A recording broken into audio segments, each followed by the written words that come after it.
আমরা আমরা 12 তারিখে, ফেব্রুয়ারির 12 তারিখে সকলে মিলে নিজ দায়িত্বে দিরাই সাল্লায় গিয়ে আমরা প্রত্যেকে নিজের ভোটাধিকার প্রয়োগ করব।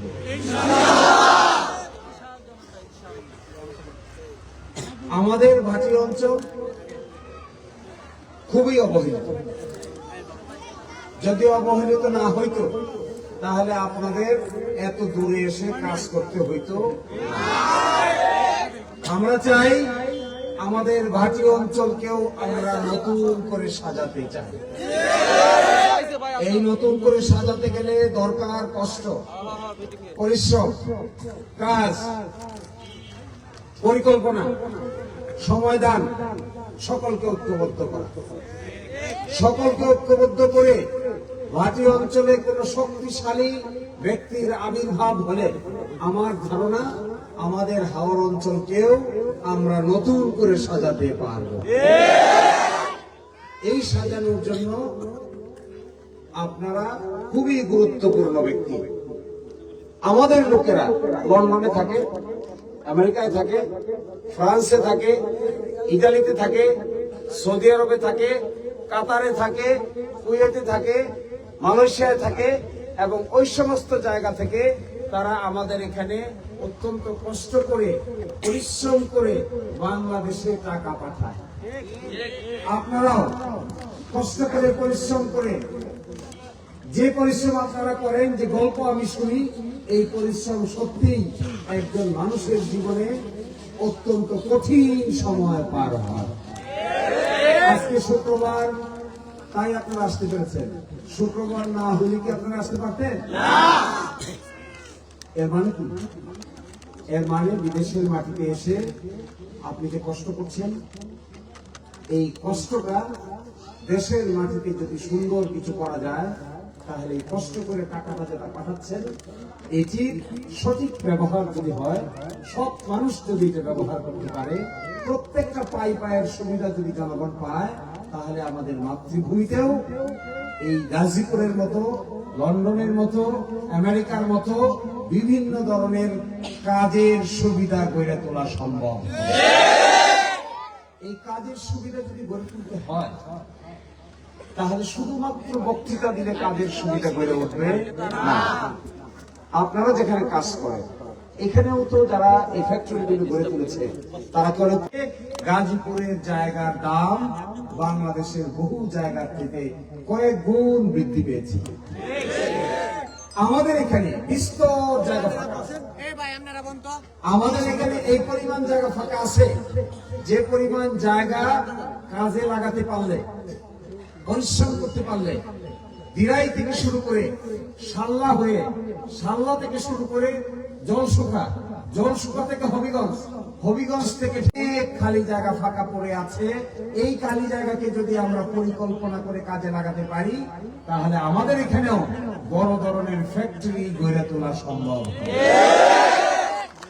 এটার জন্য প্রয়োজন হবে সাহসী, শক্তিশালী, চিন্তাশীল, পরিবর্তন করতে পারে এই ধরনের নেতৃত্ব ছাড়া বড় কাজ করা যায় না। আমাদের মায়েরা, আমাদের বোনেরা, আমাদের আত্মীয় স্বজনরা এখনো সাংঘাতিক ধরনের চিকিৎসাধীন অবস্থায় জীবনযাপন করে। গ্রামে গেলে আমি তো কিছু দূর হাঁটলে আমি আর হাঁটতেই পারি না, আমার আর হাঁটতে ভালো লাগে না। এত ইমোশন, এত আবেগ। মহিলারা এসে জড়ায় ধরে, একজন বলছে আমার মাথা ঘোরায়, একজন বলতেছে যে আমার প্যারালাইসিস হয়ে গেছে, একজন বলতেছে আমার পাথর হয়েছে, একজন বলতেছে আমার অপারেশন দরকার, একজন বলতেছে আমাকে যদি একটু সাহায্য করেন। এদের এই আর্তনাদের জবাব আমরা কি করে দিব? কি করে আমরা এগুলো গড়ে তুলব? কি করে আমাদের এখানে হাসপাতাল গড়ে, কি করে একজন গর্ভবতী নারী তার ডাক্তারের সুবিধা পাবে? কি করে একজন শিশু জন্ম নিয়েছে, যে বিকলাঙ্গ হয়ে গেছে, একটা পা কাজ করে না, আরেকটা পা কাজ করে, চোখ নাই। অনেক লোক আছে দিরাই সাল্লায়, প্রায় ৯,৫০০ লোক আছে যারা প্রতিবন্ধী। এরা অনেকেই চলতে পারে না, অনেকের হুইল চেয়ার দরকার, অনেকেই কথা বলতে পারে না, অনেকেই দেখতে শুনতে বড় হয়ে গেছে কিন্তু বুদ্ধি নাই। এরকম লোক আছে প্রায় ৯,৫০০। শিশুর সংখ্যা প্রায় ৪০,০০০।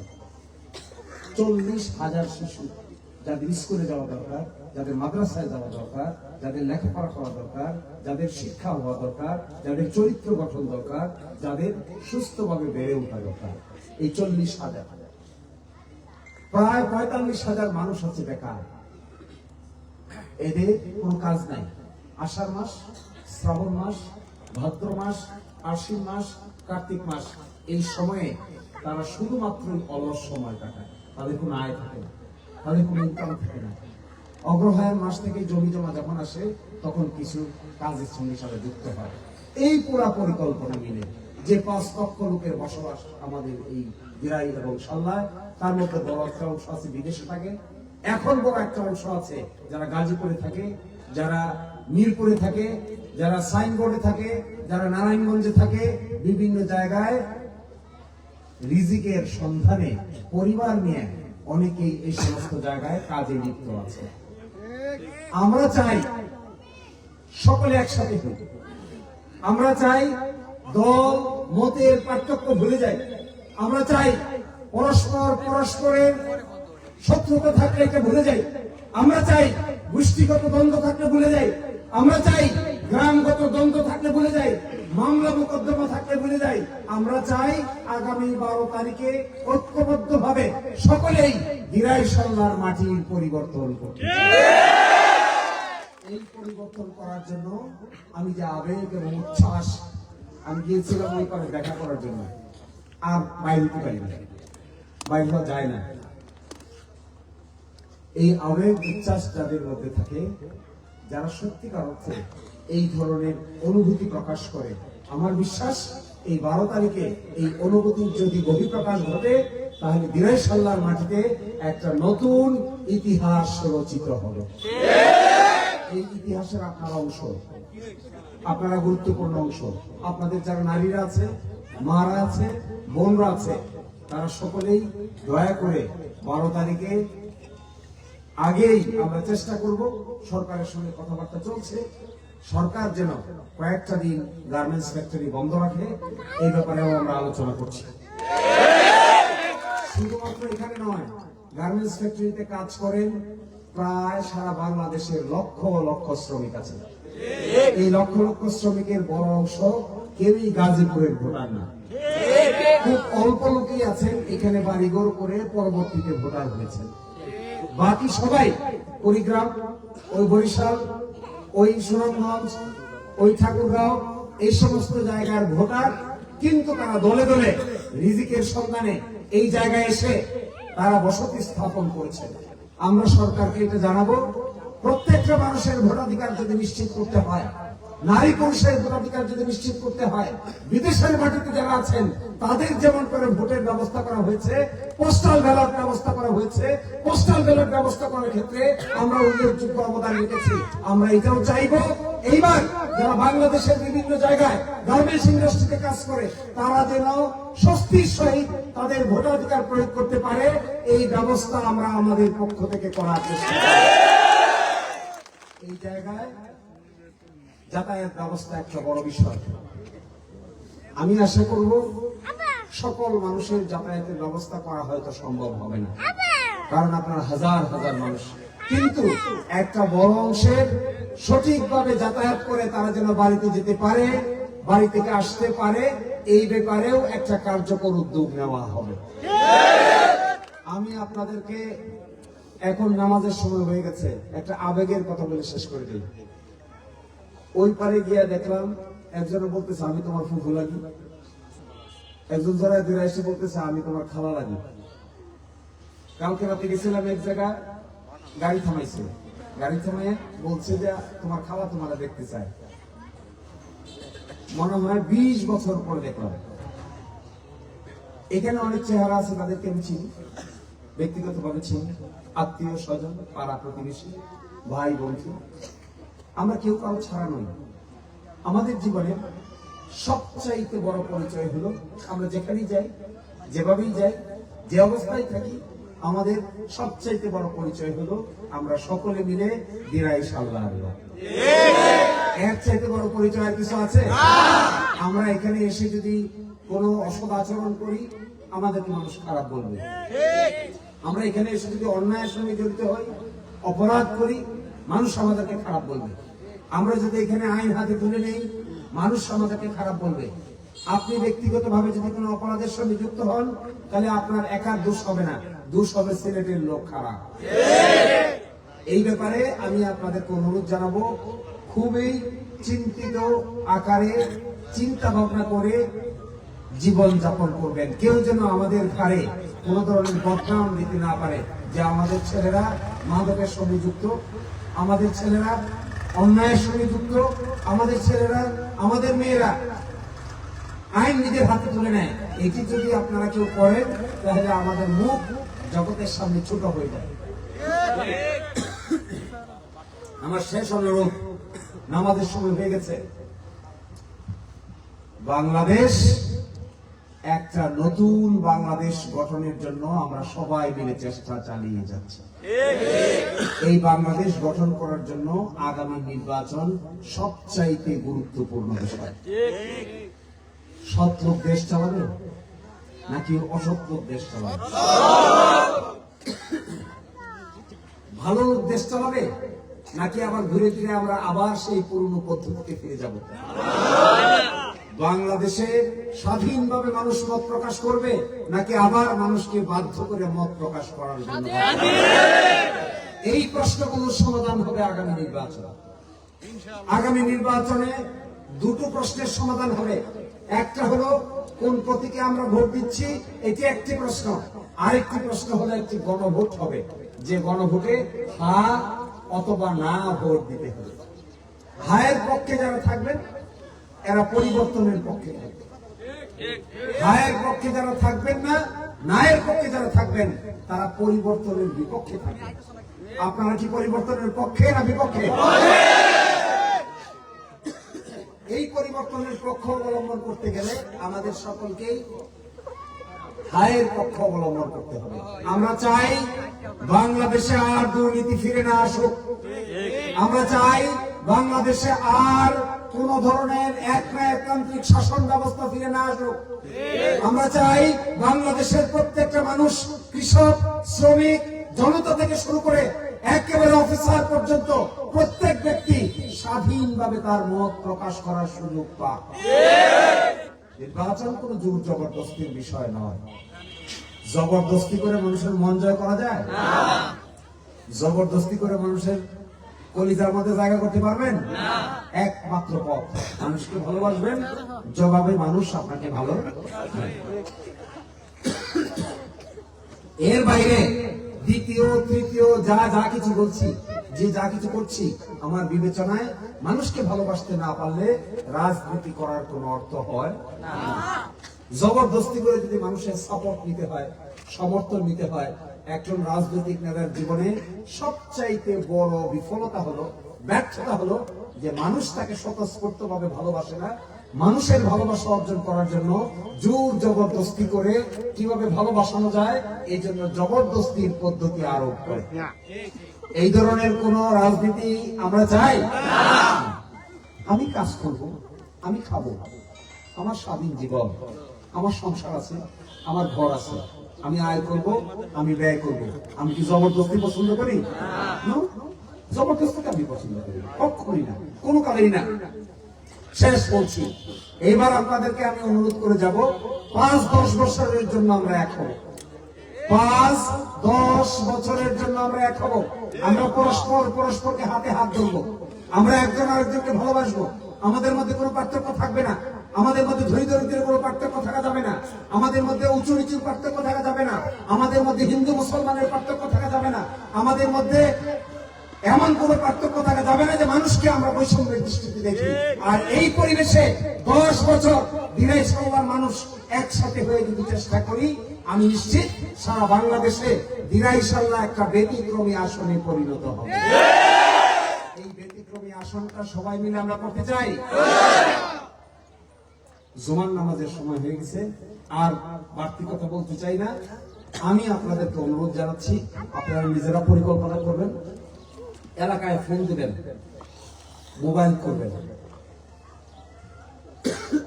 আত্মীয় স্বজন যেখানে আছে তাদেরকে খবর দিবেন যে এইবার হলো আমরা এক হইতে চাই। এইবার আমাদের, আমি বলেছি ওই দিন দিরাইশাল্লাহ গিয়ে, যে আমাদের দলের নাম হলো, আমাদের দলের নাম কি? আমাদের দলের নাম হলো দিরাইশাল্লাহর দল। আমাদের দলের নাম কি? জোরে বলেন, আমাদের দলের নাম কি? এর বাইরে আমাদের আর কোন দল দেখার দরকার আছে? দলাদিনি করে কি ভালো কিছু হয়েছে? পাওয়া গেছে কিছু? মাতৃভূমি উন্নত হয়েছে? তাহলে আবার দলাদলি কেন? কি কারণ? কে লাভ হল? কার লাভ হল? আবার সেই দলের ভয় দেখিয়ে কি ফায়দা হল?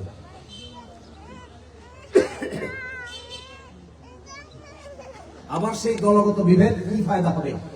সুতরাং আমি বলে যাচ্ছি, দলের যত পার্থক্যই আমরা করি না কেন, দলকে সামনে নিয়ে এসে যত বড় মানুষকেই আমরা বিভ্রান্ত করতে চাই না কেন, ইনশাআল্লাহ আগামী 12 তারিখে আমরা সকলে মিলে নির্দলীয় নিরপেক্ষ ভাবে একটা ঐক্যবদ্ধ অবস্থান নিব। আমাদের মূল উদ্দেশ্য হবে আমাদের দিরাইশাল্লাহর মাটির পরিবর্তন আমরা করতে চাই। এর বাইরে আর কোনো কথা নাই। এর বাইরে আমি আপনাদের সঙ্গে দলাদলি করলে আপনারা খুশি হবেন? না, কখনোই না, কোনদিন না। আর দলাদলির ভাগাভাগির দরকার নাই। আমরা এক, যে যাই বলুক না কেন, অন্তর্থতা কেউ কেড়ে নিতে পারবে না, পারবে? আগামীতে আপনারা আমরা মিলে একটা প্রতিশ্রুতি দিয়ে শেষ করে দিব। আমি চাই আমাদের ভাটি অঞ্চলেও শিল্প ইন্ডাস্ট্রি গড়ে উঠুক। আমি চাই আমাদের ভাটি অঞ্চলের যে পতিত জমি আছে, এই পতিত জমিগুলোর মধ্যে নতুন করে উন্নত মানের ফ্যাক্টরি গড়ে উঠুক। এই ফ্যাক্টরিগুলি গড়ে তুলতে গেলে আপনারা সবচাইতে দক্ষ শ্রমিক, আপনারা কাজ করে দক্ষতা অর্জন করছেন না? এই দক্ষ শ্রমিকের জন্য আমাদের অঞ্চলে যদি এটা গড়ে উঠে, 4টা জেলা সংযোগস্থল, আমরা একদিকে নেত্রকোনা, একদিকে হবিগঞ্জ, আরেকদিকে সুনামগঞ্জ, আরেকদিকে সিলেট, এই 4 জেলার যে সংযোগস্থল, এই সংযোগস্থলটার নাম হলো হাওড়। এইটা একটা প্লেটের মতো, খাইতে বসে যে প্লেট দেখেন না, একটা প্লেটের মাথাটা উঁচা থাকে, নিচে আর মাঝখানটা কি থাকে, এরকম গর্ত থাকে না? সিলেট থেকে এদিকে গেছে, ময়মনসিংহ থেকে এদিকে আসছে, নেত্রকোনা থেকে এদিকে আসছে, হবিগঞ্জ থেকে এদিকে আসছে, মাঝখানে যেখানে মিলছে এটার নাম হলো হাওড়। এই জায়গাটাই হলো খালিয়াজুড়ি, ইটনা, মিঠামন, দিরাই, সাল্লা, জামালগঞ্জ, মধ্যনগর, ওইদিকে আছে মদনের এক অংশ। এই পুরো জায়গাটা হলো একটা প্লেট, একটা বালতির নিচ অংশের মতো, একটা প্লেটের নিচ অংশের মতো। এই প্লেটটাকে সুন্দর করে সাজাইতে গেলে নেত্রকোনার লোক লাগবে, এই পাশে হবিগঞ্জের লোক লাগবে, এই পাশে কিশোরগঞ্জের এক অংশের লোক লাগবে, এই পাশে সুনামগঞ্জের এক অংশের লোক লাগবে, আর ওই পাশে সিলেটের কোনা দিয়া আরেক অংশের লোক লাগবে। এক অংশকে মিলছে মৌলভীবাজারের সাথে। এই অংশকে আমরা শুধু দিরাইশাল্লাহ নিয়ে চিন্তা করছি না, আমরা চিন্তা করছি এই মাঝখানের অংশটাকে, এই প্লেটটাকে এমন একটা মর্যাদা দেওয়া, যে মর্যাদার কারণে এখানে হাজার হাজার লোকের কর্মসংস্থানের তৈরি হয়। এই কর্মসংস্থান করতে পারলে আপনাদেরকে আমরা ওয়েলকাম করব, আবার মাতৃভূমিতে ফিরে যাবে। আপনাদের, আমাদের সন্তানেরা বাড়ির পাশে থেকে কাজটা পাক। আমাদের সন্তানেরা, মহিলারা বাড়ি থেকে 20,000 টাকা আয়ের ব্যবস্থা পাক। আমাদের সন্তানেরা বাড়ির পাশে বসে ভালো স্কুলে যাওয়ার সুযোগ পাক। আমাদের সন্তানেরা, মায়েরা বাড়িতে বসে ভালো ডাক্তার ক্ষমতা পাক। তো এই সবকিছু মিলে আগামীতে আমাদের দেখা হবে 12ই ফেব্রুয়ারি। এর আগে আর আশা হচ্ছে না। আপনারা আমরা সকলে মিলে গাজীপুরে যারা আছেন তারা আপনাদেরকে সহযোগিতা করবেন। আপনাদের ট্রান্সপোর্টের ব্যবস্থা হবে, আপনারা যাবেন, নিজ দায়িত্বে যাবেন। সবাই মিলে আমরা আমাদের দিরাই সাল্লাহকে গঠন করে ছাড়বো ইনশাআল্লাহ। সবাই ভালো থাকবেন। আজান হয়ে গেছে। আসসালামু আলাইকুম এবং আদাব।